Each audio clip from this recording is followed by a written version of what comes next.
All right, greetings and welcome to another episode of the Unnamed Bracketology podcast. My name is Kerry Miller, joined as always by my good friend Graham Doran. Today is Big 12 Day. I wore an ACC tournament hat for ACC Day. I have nothing like that for the Big 12, so we'll wear this sad, very sad Kansas City Chiefs hat.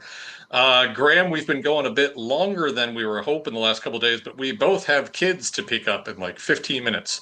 So let's fly through the Big 12. You tell me right off the bat, outside of Iowa State losing to Kansas, what do you think was the biggest individual result in this conference in the last 7 days? I think Baylor not just beating Oklahoma State in Stillwater, but blowing them out was very significant for both teams. I think it puts Oklahoma State closer to the edge of the bubble. I think it also puts Baylor right on the edge of the bubble. I think Baylor's in right now, but more importantly, long term, I think it kind of helps Baylor stay above Oklahoma State in the long term pecking order. Yeah, that was probably the only result outside of Kansas's two games that went opposite of what was expected in the Big 12. But let's pull up the old spreadsheet. Where are we at? Where are we at? There we go. Take a look. Obviously, we both have Arizona at one overall. I think anybody who does bracketology, even slightest amateur capacity, has Arizona at number one overall right now. Let's talk on those other three, though. Iowa State, Houston, BYU, which is now a very, very close call. There was an Iowa State fan on Twitter. It was like, how are you going to talk about us as a possible three seed after one loss? But there are 12 or 13 teams with compelling cases for one seed right now. Obviously, we both still have Iowa State ahead of those other two, but it's getting close, right? Yeah, I think there's really four legitimate one seed candidates in the Big 12. I actually tend to think Houston is the most likely team besides Arizona to land a one seed. I know everything says Iowa State's had a stronger year so far. Even the predictive metrics seem to still be just thinking of Iowa State and Houston as similar teams. I just think Houston did what they tend to do. They start slow and now they're picking up speed. And I see no reason to think Houston isn't going to start running through the Big 12 again. Yeah. For each of these three teams, they're each 4-1 against quad one. They're either 4-0 or 5-0 against quad two. It's just that Iowa State has two particularly marquee wins. That St. John's neutral win has grown in value over the last couple of weeks. I think even a week ago, I had the win over Iowa as a better win than that win over St. John's. Now that looks a whole lot different. But I mean, even Houston's home win over Texas Tech, pretty darn good. Just BYU doesn't have that marquee win. I think that's why they're at the bottom of that tier for both of us. And then just a little bit behind those teams, Kansas and Texas Tech. Obviously, Kansas had a big win and also a bad loss, but altogether, I think they moved up slightly for both of us. And I think Texas Tech is pretty clearly at the bottom of that tier, but they've got six teams in the top five seed lines right now. Do you think all six will stay there? I don't think all six will stay there, but I do think five of the six will ultimately stay there. I think Arizona, Iowa State, Houston, and BYU are almost assuredly going to stay there. I'd be surprised if any of those four fall out of that area. I think one of Kansas or Texas Tech will drop, and it's going to be whichever one ultimately ends up beneath the other in the Big 12 standings. Could go either way. But I think one of those two will get there and probably get a pretty good seed along with it. So maybe a four seed or maybe even sneaking onto the three line, depending on how they do against that upper echelon of the Big 12. I think you look at Texas Tech, what they don't have yet is a big win over a team in the Big 12, but they do have that single win against Duke that anybody's been able to get. So I think you look at Kansas, you look at Texas Tech, they both have one really big win over a team at the top of the bracket. I think whoever piles up more of those is ultimately going to be the one that goes towards the top of the bracket. The other one will probably settle into that like 6 seed range. Yeah, Texas Tech is 1-4 against top 40 competition, regardless of home, away, neutral. So in terms of quads, it doesn't look bad. They're 1-4 against quad 1A, but they just haven't had. They've only hit on one of their five bites of the apple, or whatever Roccoism you want to throw in there. Intriguing team here, UCF. They're really flying under the radar with just two losses. They beat Kansas. What's their other at Texas A&M, which I mean, they're A&M's probably either last team in, first team out right now in that vicinity. That's a pretty solid win. Are they going to prove themselves this week, though, in either of those games? They get Arizona and they get Iowa State. I think the answer is probably no. And I think UCF is going to drop back down closer to where their qualitative metrics say they probably should be. But right now, for me, I have them 27th compared to 31 for you. I just think the resume at this point is so spotless that I really think they deserve a higher seed. I think you could argue they could deserve like a 5 or a 6 seed too.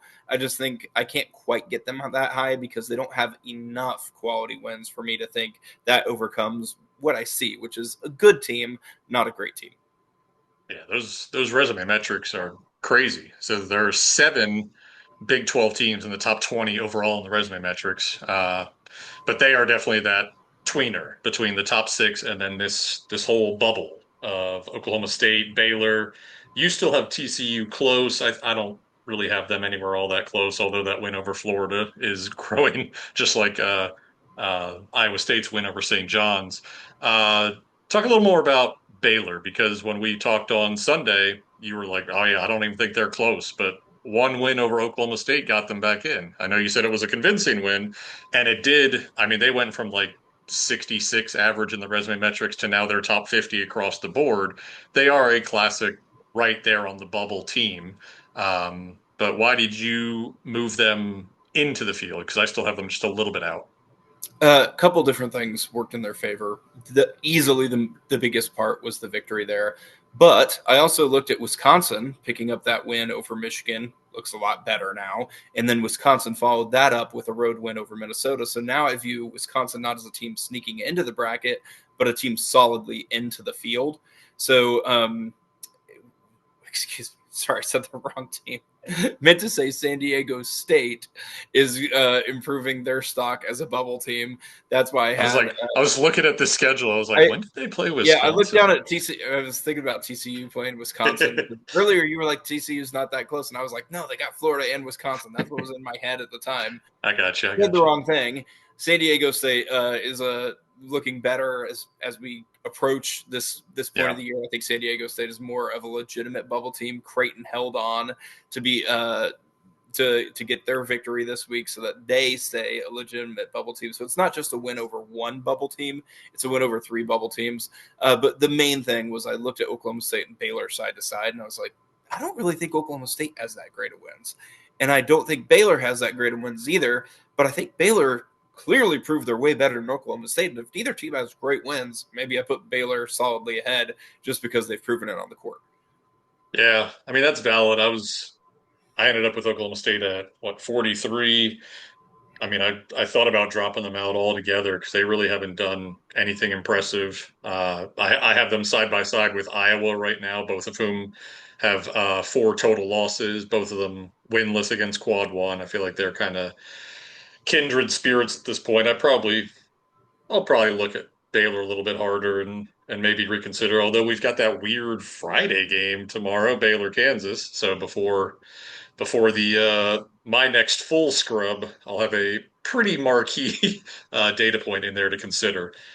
Speaking of the road ahead, what do you think outside of the UCF games I've already mentioned? What do you think is the best game on tap in the Big 12 in the next 7 days?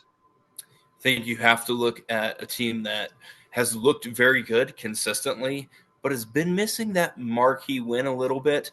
I think you look at BYU going on the road to Texas Tech. If they can pick up that victory, all of a sudden BYU looks like a legitimate 1 and 2 seed contender. If they don't get that, I think they're still a little bit below those teams like Arizona, Iowa State, Houston. So huge opportunity for BYU. Conversely, what did we just talk about? Kansas and Texas Tech are right on that. Hey, could they move up to a 3 or a 4? Could they be down at a 5 or a 6? This sort of game will have a huge impact on whether Texas Tech ends up being that 3 or 4 seed or a 5 or a 6 seed. Yeah, you stole my thunder. That's clearly the best game of the week. I think exactly what you said. BYU's got to prove it. Their best win thus far, a neutral game against Villanova, which is a good win, but at Texas Tech is way better. That will be a true quad 1A win, and I can't imagine it slipping out of that tier at any point this season. Anybody in this bad losses range? I think I've moved Kansas State and Colorado over there. Kansas State's still winless in Big 12 play. What a massive disappointment they've been. But do you think any of those teams are even remotely close to the conversation? Not right now, but the two teams that I can't quite let go of yet, I'm done with Kansas State and Colorado and Utah. I just think Well, those three are truly not going to happen. But Cincinnati and West Virginia. West Virginia has shown some pretty good signs of life. And then Cincinnati, conversely, yeah, they've been picking up some losses recently, but they haven't looked that bad since Jizzle James has come back.